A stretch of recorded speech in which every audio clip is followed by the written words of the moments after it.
7वां दिन है, विश्राम दिवस है। श्रीमद् भागवत का पारायण 4 प्रकार का होता है। राजसी पारायण 7 दिन का होता है। वैसे दिन 7 ही होते हैं, 8वां दिन कोई नहीं होता है।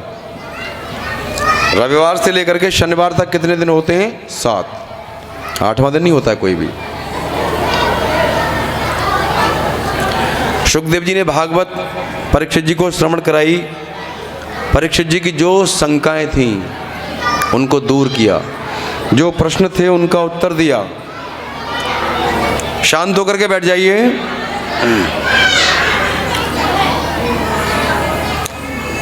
मार्कंडेय जी को माया का दर्शन कराया, जहां पर उन्होंने भगवान बाल मुकुंद की छवि देखी। करार विंदे न पदार विंदम मुखार विंदे विनवेशयंतम।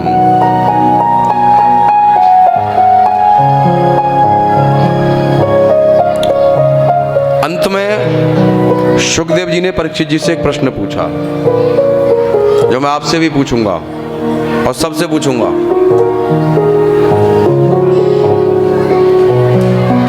सुखदेव जी ने पूछा कि हे परीक्षित, मुझे एक बात बताओ। 7 दिन तक मैंने तुम्हें कथा सुनाई, जो तुम्हारी शंकाएं थी उनका समाधान किया, जो तुमने पूछा मैंने उसका उत्तर तुम्हें दिया। अब एक प्रश्न मैं आपसे पूछ रहा हूं, उसका उत्तर मुझे आप दीजिए। सुखदेव जी परीक्षित जी से पूछ रहे हैं। क्या पूछा? पूछा कि हे परीक्षित, मुझे बताओ, क्या तुम्हारी मृत्यु होगी? बताओ। ध्यान देना, एक बार पुनः पूछ रहा हूं, फिर गहराई में जाइए। सुखदेव जी ने कहा कि हे परीक्षित, क्या तुम्हारी मृत्यु होगी? परीक्षित जी ने कहा कि हे प्रभु, न कभी मेरी मृत्यु हुई और न कभी होगी। तो किसकी मृत्यु होगी? ये शरीर मरेगा। कौन मरता है? शरीर मरता है। जीवात्मा की मृत्यु नहीं होती, वो अजर। जरा माने होता है बुढ़ापा, ठीक है ना भाई? देखिए, इसमें बाहर जो बच्चे शोर मचा रहे हैं, व्यवस्था बनवा दें, उन्हें बच्चों को अंदर बैठाएं। ए बच्चों, सभी बच्चे ध्यान से सुने, कोई भी गैलरी में ना रहे, शोर ना मचाइए।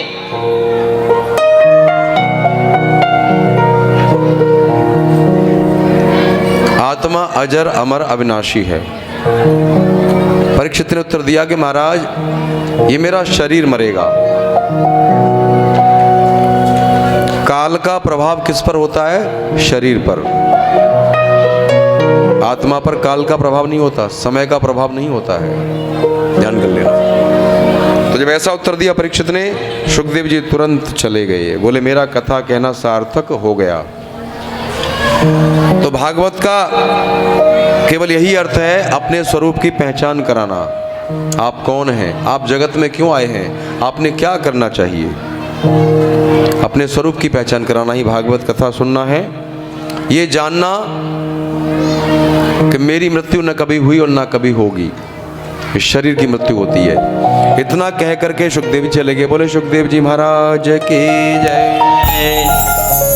और फिर आगे वर्णन करते हैं कि परीक्षित जी ध्यान लगा करके बैठ गए। तक्षक सर्प आया परीक्षित जी को डसने के लिए, लेकिन सूत जी कहते हैं कि तक्षक के आने से पहले परीक्षित जी ने अपने पंच भौतिक शरीर को छोड़ दिया है। योग के द्वारा पंच भौतिक शरीर का त्याग कर दिया उन्होंने। तक्षक आया है, तक्षक ने परीक्षित जी के शरीर को डसा है जी। लेकिन उसके डसने से पहले ही परीक्षित जी ने योग के द्वारा अपने शरीर को छोड़ दिया है, ऐसा वर्णन आता है। इसके बाद परीक्षित जी के बड़े पुत्र जन्मेजय क्रोध में आ गए। उन्होंने सर्प यज्ञ किया, सर्पों को मारने लगे। आस्तिक मुनि ने उनको रोका कि भाई राजन, आपको हिंसा नहीं करनी चाहिए, हिंसा करना ठीक नहीं है। इसके बाद सूत जी शौनक जी से कलयुग के बारे में बताते हैं, कलयुग में क्या क्या होगा।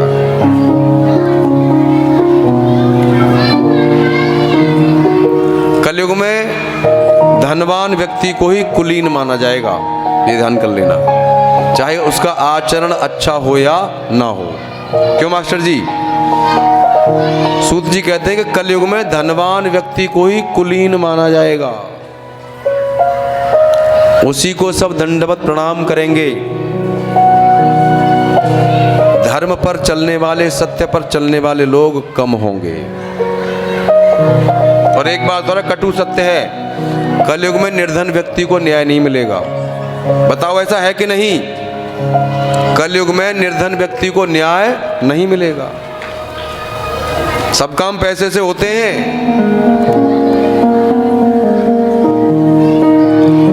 कलयुग में केवल धन की ही वैल्यू होगी, बस। यदि आपके पास पैसा है तो आप सब कुछ है, पैसा नहीं है तो आप कुछ भी नहीं है। माना कि पैसा बिना कुछ नहीं है, लेकिन सब कुछ तो नहीं है भाई।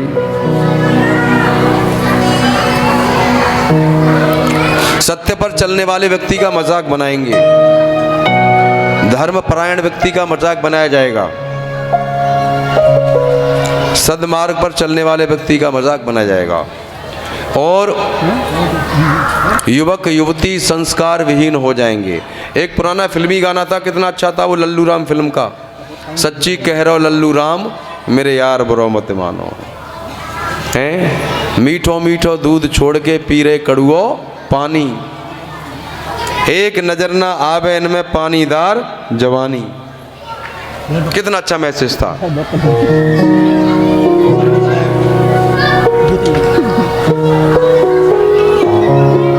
संस्कार विहीन हो जाएगा। और देखो माताएं बहनें, ध्यान देना मेरी बात पर। हम बच्चों को पढ़ने के लिए विद्यालय भेजते हैं। मास्टर जी बच्चों को पढ़ाते समय पर संस्कार कोई कोई देता है। नैतिकता का पतन हो रहा है पूरी तरह से। नैतिक शिक्षा कहाँ सिखाई जाती है बताओ भाई? नैतिकता का पतन हो रहा है। हम बच्चों को प्रणाम करना नहीं सिखाते।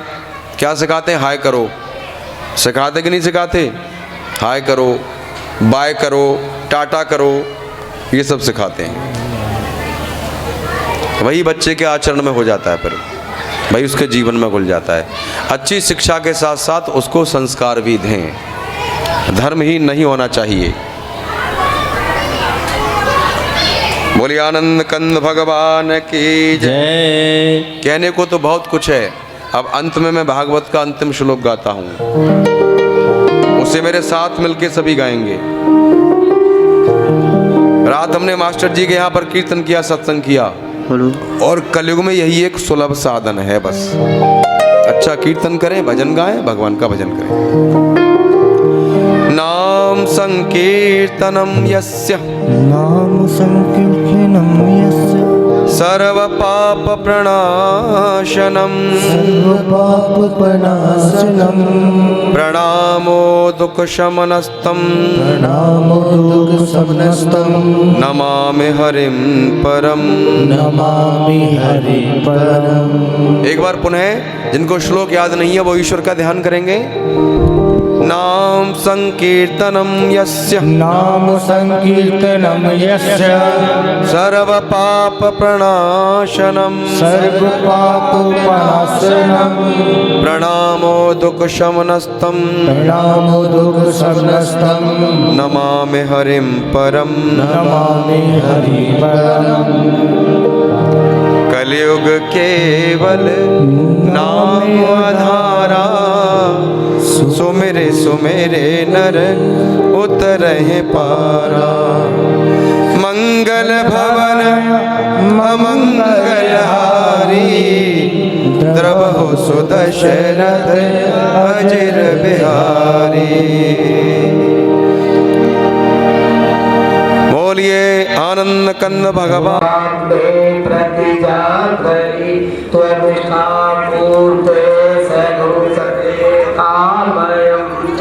अस्मिन् तत्ते अभ्युदरस्मिन् विश्वेदेव यजमानस्य श्रीदत्त। अब एक समझाए उसमें जीवन होगा। ये एक आगे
ओम जय जगदीश हरे स्वामी जय जगदीश हरे भक्त जनों के संकट दास जनों के संकट क्षण में दूर करे ओम जय जगदीश हरे जो ध्यावे फल पावे दुख बिन से मन का स्वामी दुख बिन से मन का सुख संपत्ति घर आवे सुख संपत्ति घर आवे कष्ट मिटे तन का ओम जय जगदीश हरे मात पिता तुम मेरे शरण गहूँ मैं किसकी स्वामी शरण गहूँ मैं किसकी तुम बिन और न दूजा प्रभु बिन और न दूजा आस करूं मैं जिसकी ओम जय जगदीश हरे तुम पूर्ण परमात्मा तुम अंतर्यामी स्वामी तुम अंतर्यामी पार ब्रह्म परमेश्वर पार ब्रह्म परमेश्वर तुम सबके स्वामी ओम जय जगदीश हरे तुम करुणा के सागर तुम पालने करता स्वामी तुम पालने करता मैं मूरख कलगामी मैं सेवक तुम स्वामी कृपा करो भरता ओम जय जगदीश हरे तुम सबके प्राणपति स्वामी सबके प्राणपति सब जग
क्या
भवानी सहितं नमामि।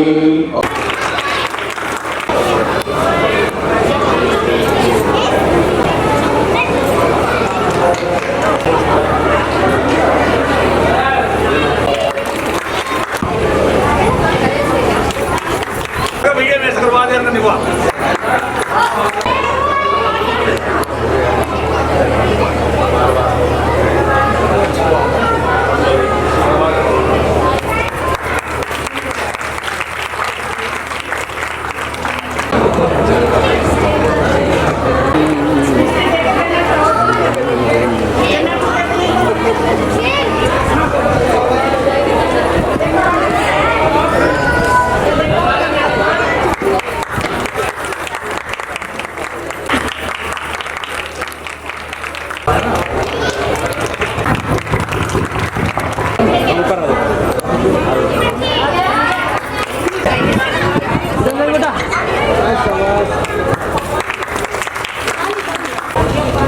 शकुंतला देवी मीना जी का सम्मान कर रही है। सब ने हौसला बजाएंगे।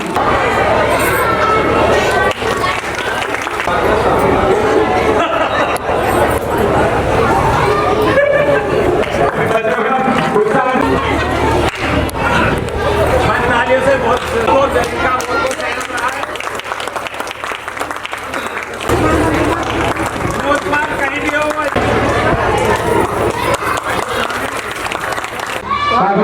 हार्दिक स्वागत करते हैं। उनका स्वागत कैप्टन साहब और कृपाल सिंह संयुक्त रूप से करेंगे।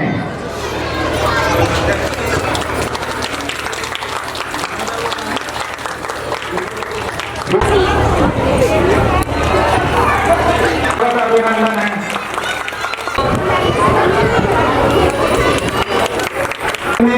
श्री गोविंद पाल जी समाज सेवी पर आए और सम्मानित होने का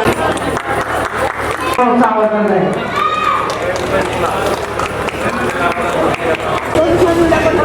पट्टा पहनाकर आप